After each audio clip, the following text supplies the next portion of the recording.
This is one of the most important bills that we'll pass this year for our kids.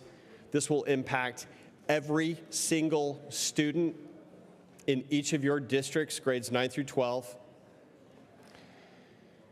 And as the father of 3 daughters, 2 of whom are still teenagers, I can tell y'all that the only constituents that have spoken to me negatively about this bill are my teenage daughters.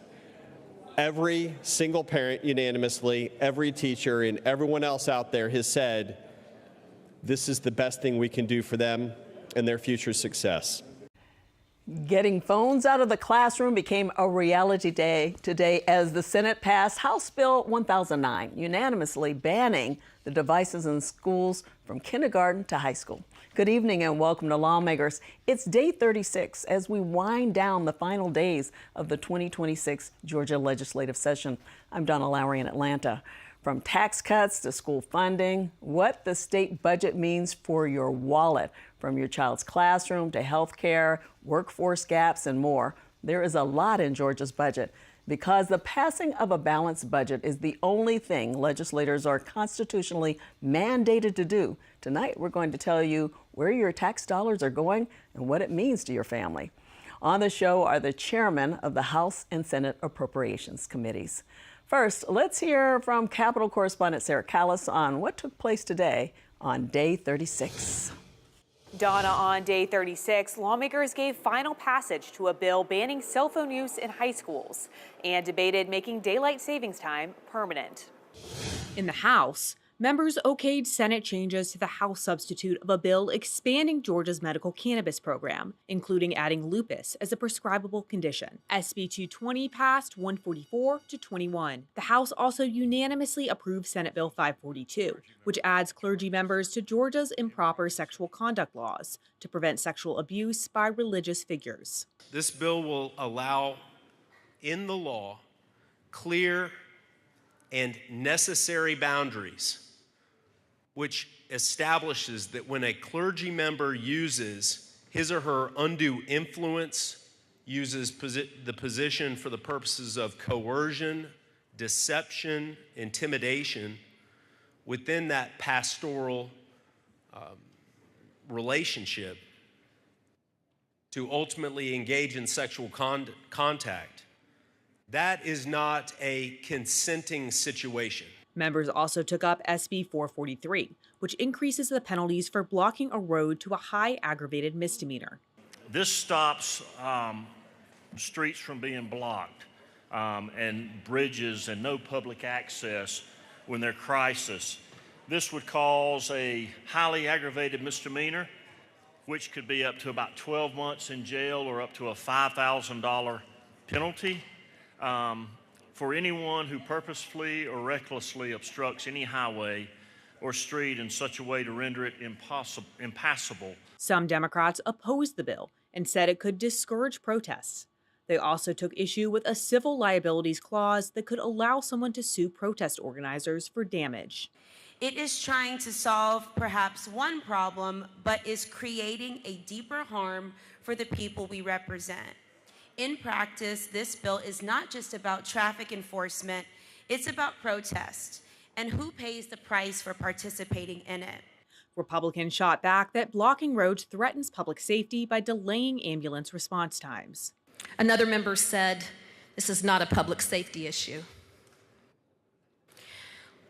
Well, if your grandmother were in an ambulance having a heart attack and on the way to the hospital, I think she might disagree with you. If your friend or neighbor was in a health emergency and needed safe transport to the hospital but could not get there or was forced to divert because of the self-described free speech issues, you might consider it a public safety issue. SB 443 passed 96 to 69 along party lines. Also in the House today, Representatives Carl Gilliard and Emery Donahue gave their retirement speeches to the chamber. Both representatives served for over a decade.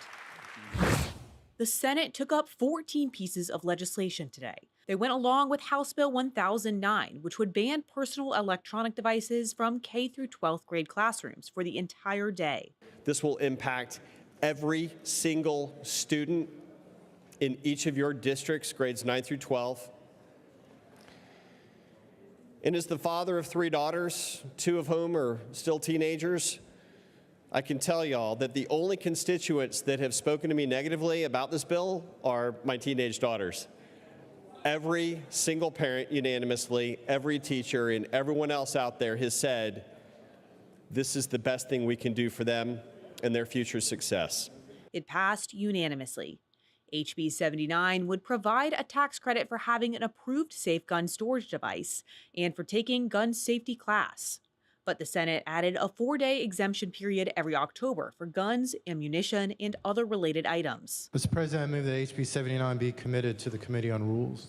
But at the last moment, the Senate Majority Leader requested that the bill be recommitted to the Rules Committee, avoiding a vote. HB 154 was another bill that the Senate took liberties with. Originally, it was to designate ambulance services as essential personnel.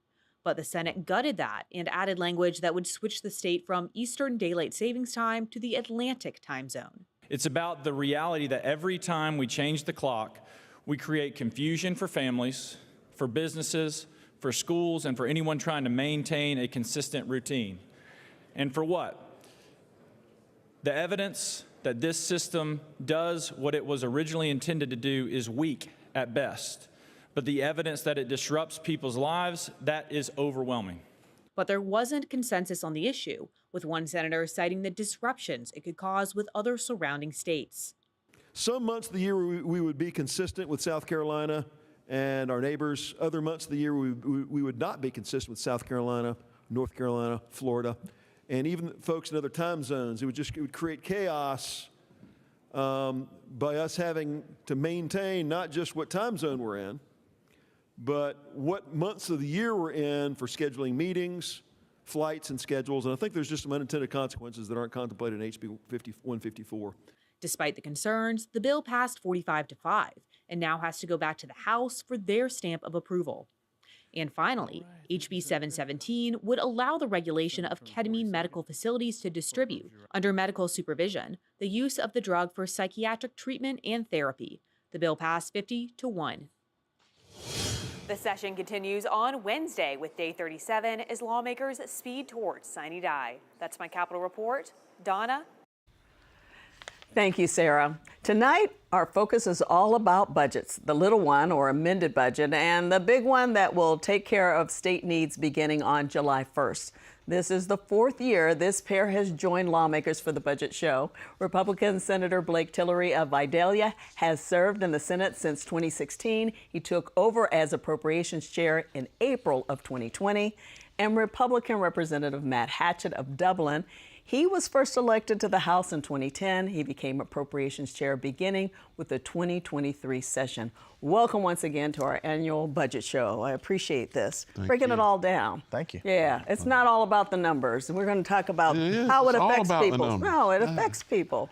So we're going to start with the amended budget, and that is finishing up this fiscal year we're in right now. We begin with where the money is coming from, the revenue side. The largest chunk of the $43.7 billion budget comes from individual income taxes, nearly 37%. Next, sales taxes at nearly 22%. Then undesignated surplus.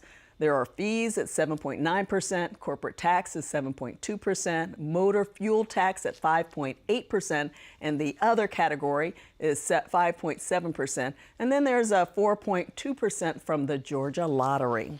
So, Chairman Hatchett, I want to start with the motor fuel tax. The governor just signed a suspension of the tax for over 60 days, for 60 days. It's a bill that first came out of the House. So after seeing that it's $2.5 billion of the budget, explain how that's going to work with the getting rid of the tax for that long. So 1 month is equal to $200 million.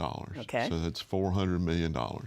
And what will happen is that, you know, as hopefully everyone's already experienced, you've seen a reduction of somewhere around 33, 34, or 37 cents for diesel, and that's off when the station or wherever you're getting it gets their delivery. They're not charged those taxes because they're charged taxes upon delivery of the fuel to their outlet. So you should see that. And what happens, we at the state level, we continue to fund that to the Department of Transportation every month, just like a normal payment.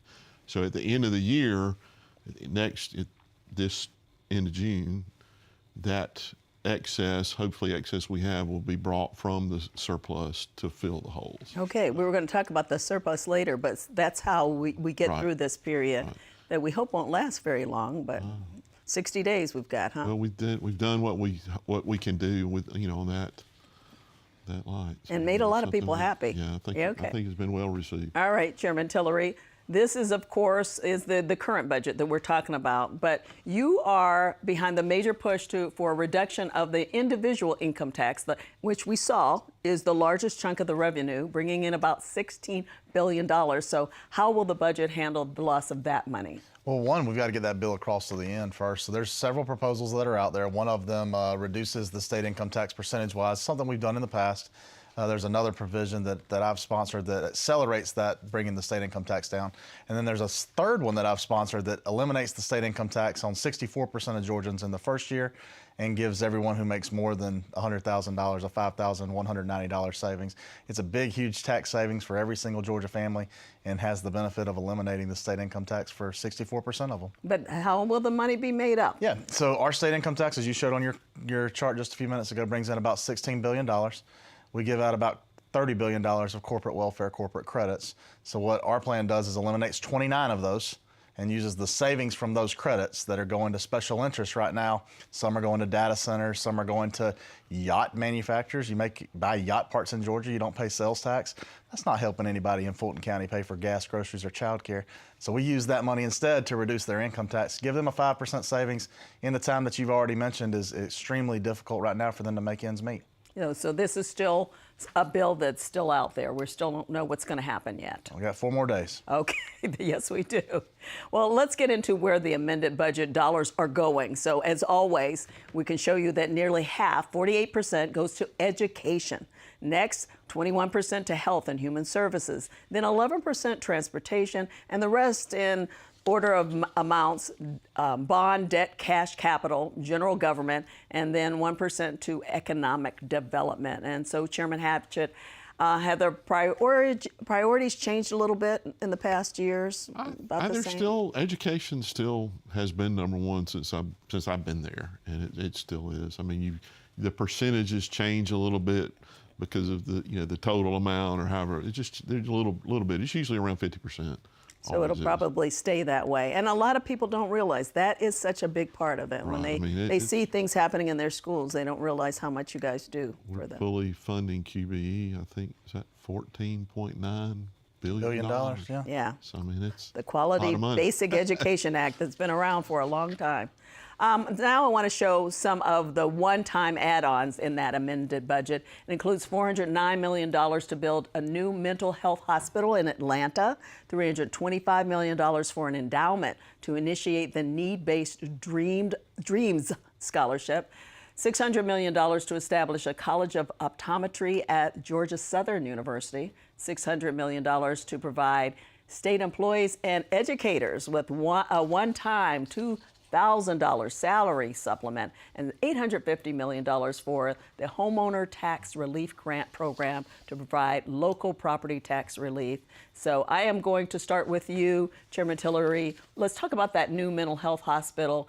DBHDD Commissioner Kevin Tanner told Appropriations in January that 70% of people with court-ordered mental evaluations were stuck in local jails. So describe how big that need is. Well, there's a couple of things you talked about on there. The homeowners tax relief grant's big. Obviously, folks are feeling the pinch of property taxes that have way outpaced inflation. The Senate sort of put its chips on the board on the state mental health hospital. That's the thing that we focus the most on in the budget. It's an issue of public safety. It's an issue of mental health, something that the House and the previous speaker championed. And it's an issue of just when folks who are right now in our county's jails, our sheriffs have told us have become our state's mental health hospitals, and that's not good for the people who are there. It's not good for the sheriffs. It's definitely not good for public safety or mental health. So the Senate really pushed all chips in on $409 million to build the first state mental health hospital since the 1960s. We were at a weird time where we actually could do that. We've been underneath a court decision since 2010 where we could not have done that previously. We came out from underneath that decision. sometime about a month ago, within a week, the Senate moved that $409 million into the budget. It'll build 300 new beds and help us alleviate what we've seen as a huge problem, not only for mental health, but also for public safety. And a lot of local counties are going to be happy because their jails are filled with people who need to be in a mental health facility. Homeless, the folks you see on the streets, a lot of them would have been at a facility like this had we been able to do that over the past 16 years, but we simply were barred by court decisions from being able to do so. Yeah, and on the House side, the property taxes, talk about that a little bit. That was the Speaker's big thing. It is. Speaker John Burns. It's all of our big thing. I mean, it's $850 million, it'll be a reduction in your property taxes this come end of the year, this year. That's an issue, talking about affordability, like Blake just said. I mean, we need to do that, and the one thing that I wasn't on your screen, but it's the $1.17 billion in the income tax rebate that's right. coming soon. Coming soon. In an envelope to you. Yeah. And then the $1 billion in transportation also wasn't on that screen, but to alleviate traffic in Henry County and other places, over $1 billion. So when you saw your your education number was at 40-something%, that was only because of the extra surplus savings. Once you take those out, it pushes education back up to 54. Yeah. So there's a lot in there. We couldn't get it all on there, but there's a lot of good stuff in there. Stuff. I mean, but I do want to play a clip about something else. The Department of Human Services Commissioner Candace Brose, speaking to the House Appropriations Committee on Human Resources, in referring to the $85 million budget deficit in her department, she talked about the rising costs of care for children in foster care who end up in hotels or offices. And we deployed essentially any strategy that we could, working with our providers to find a suitable placement. So sometimes that meant we had to negotiate a child-specific rate so that they could have other supervision in that placement, that we could assist with staff augmentation, but certainly ending hoteling plays a big role in these increased costs. And instead of those costs going to a hotel-type setting, now they're going more to providers and placements, and we are seeing increased costs because some of the services that you need in a placement are going to be above and beyond what you provide, frankly, in a hotel. Now, this is one of the saddest things. I know in the amended budget, Chairman Hatchett, it allocates $81 million toward the problem. Will that solve it in the future, or is that just a good fix right now? I think it's a good fix for now. I think this whole issue brought to light an area that needed a lot of focus. And I know she has been very focused on that. I had quite a few calls, as I'm sure Senator Tillery did too. And I talked to people and said, look, I don't think she wants to do any of this. She's out of money, and that's why we did what we did in the amended budget. We made a recommendation in the 27 budget to help her again, not at the $80 million level, but at around 46. So, I mean, I think she's getting a great handle on that situation, and we've all been supportive of her. So I don't, we've got to help. It's one of those places where that's why we do an amended budget, because you don't know at the beginning of every year exactly what you can't foresee everything and what's going to happen. Yeah, so. and it just drew a lot of attention. A lot of people care about this, so yes, we're glad you're doing that. So a couple of quick things that we did have on that list. One was the one-time salary supplement for state employees and educators. There was $1,000 in 2023. Now there's this. That's making a lot of people happy who work very hard for the state. They do, and it was a one-time supplement, as you know, and again, it's in lieu of what we would really love to do, which is cost of living adjustments each time.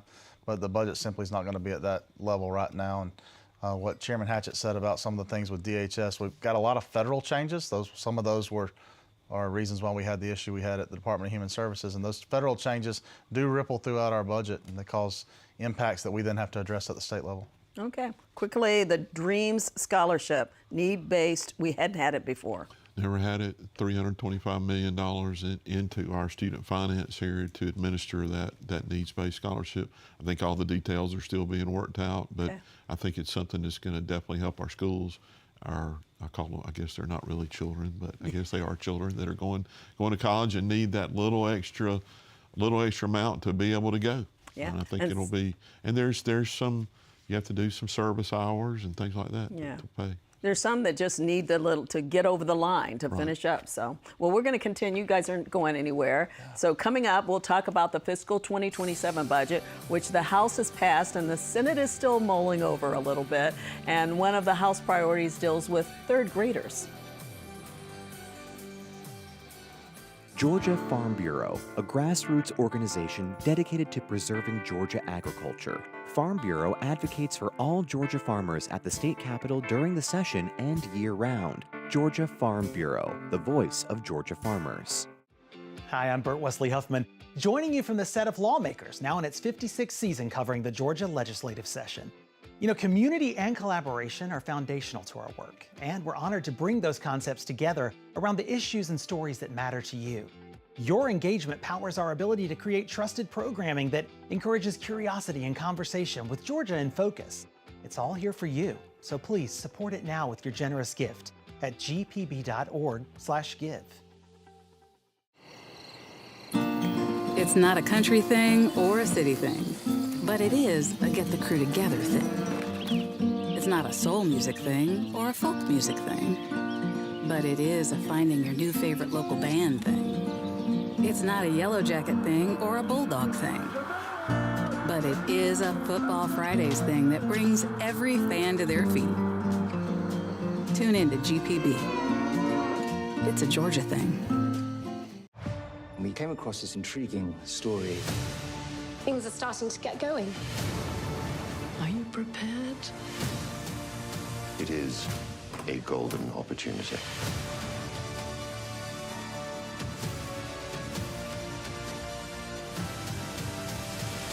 It's not over. It will be all that you've dreamed of.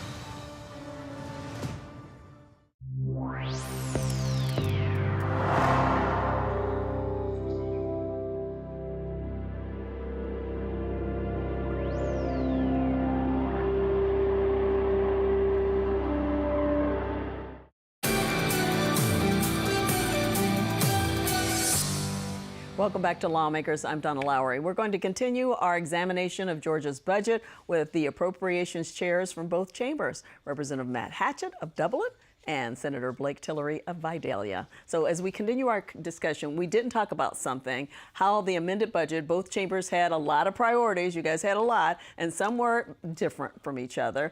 The amounts would have pushed the budget above the governor's estimate. You had to get the governor to help out. Explain how that happened. Oh, well, the governor has priorities as well. The House had some priorities. I told you ours were really property taxes. The House wanted that, and we wanted the state mental health hospital, the first since the 1960s.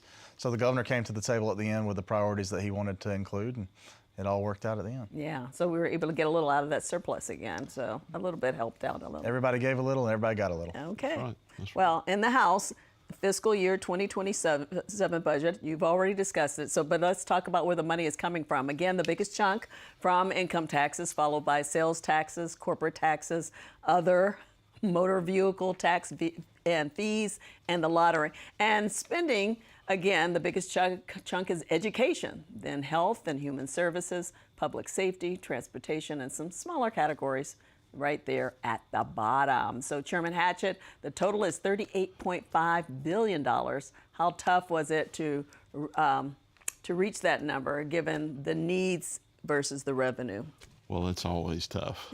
I mean, I'm sure Chairman Tillery agree. I mean, it's not easy. And so we had a 2% increase from last year's original 26 budget. It was about $700 million increase. And you know, we have to decide what our priorities are and try to make it work. That's the thing. There's a lot of things. I don't know if they can pull up the graphic that we have on now and some of your priorities, and a lot of them dealt with children. That was the good thing about it. So you had everything from more than $60 million in funds to support the literacy program. That was a big deal. $31 million in funds for school-based literacy coaches in each school. That was it. And then $18 million to repurpose existing funds for region-based instructional coaches and $2.7 million to provide equipment to school systems for annual hearing, vision screenings for children in kindergarten through third, and then more than $48 million to the Department of Human Services to address what we talked about earlier, and that is foster care. You want a literacy coach in every school. It looks like 1,313 literacy coaches in every K through 3 school. Yeah. And I think it's going to happen.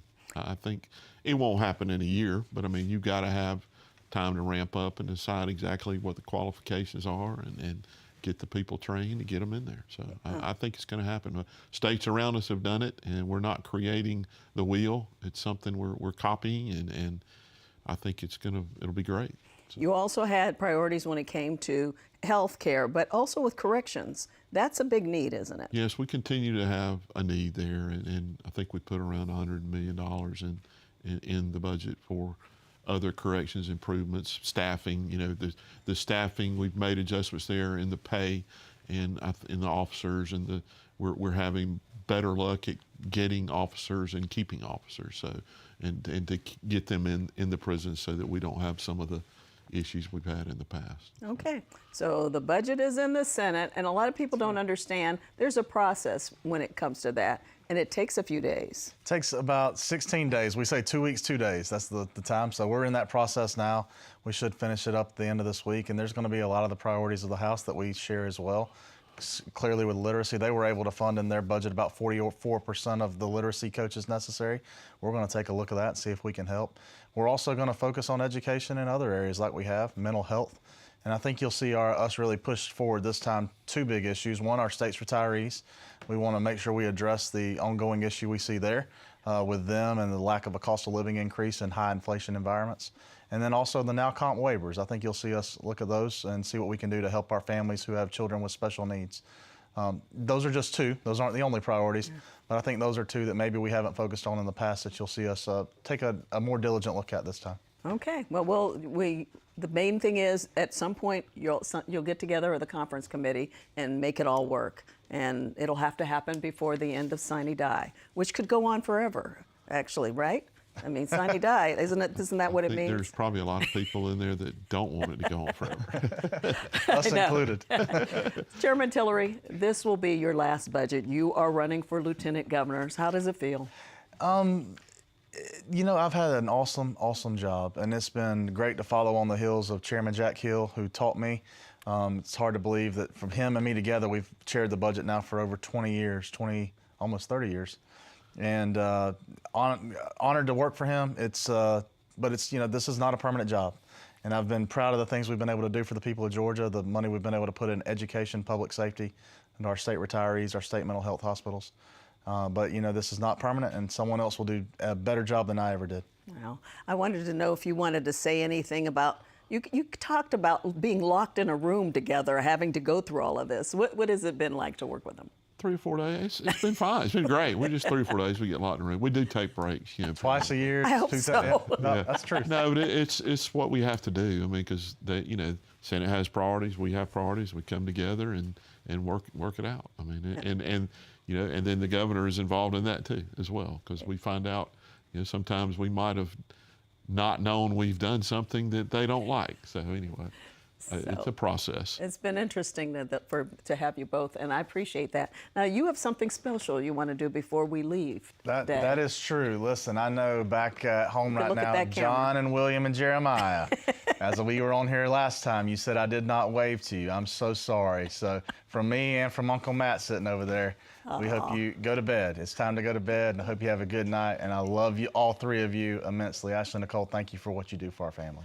So how old are they going to bed right now? So Jeremiah's 16. He's a foster child who lives with us. Okay. And he is awesome. He's just an incredibly good young man. Yeah. And then John is 4, and William definitely his bedtime. He's 20 months old. So. Is he up to 20 months old? No, wow. Yeah. I got to say hey to mine. Oh, okay. Say real quick. I got to say hello to my lovely wife and my 2 lovely daughters. So hey, I hope I don't know if the daughters are watching, but I don't know. I think the wife is. So I love you too. We'll make sure they get the chance to see this. Thank you both for coming, as always. That does it for Lawmakers Today. We're off tomorrow while the lawmakers hold more committee hearings. We'll be back on Wednesday for day 37. Have a good night.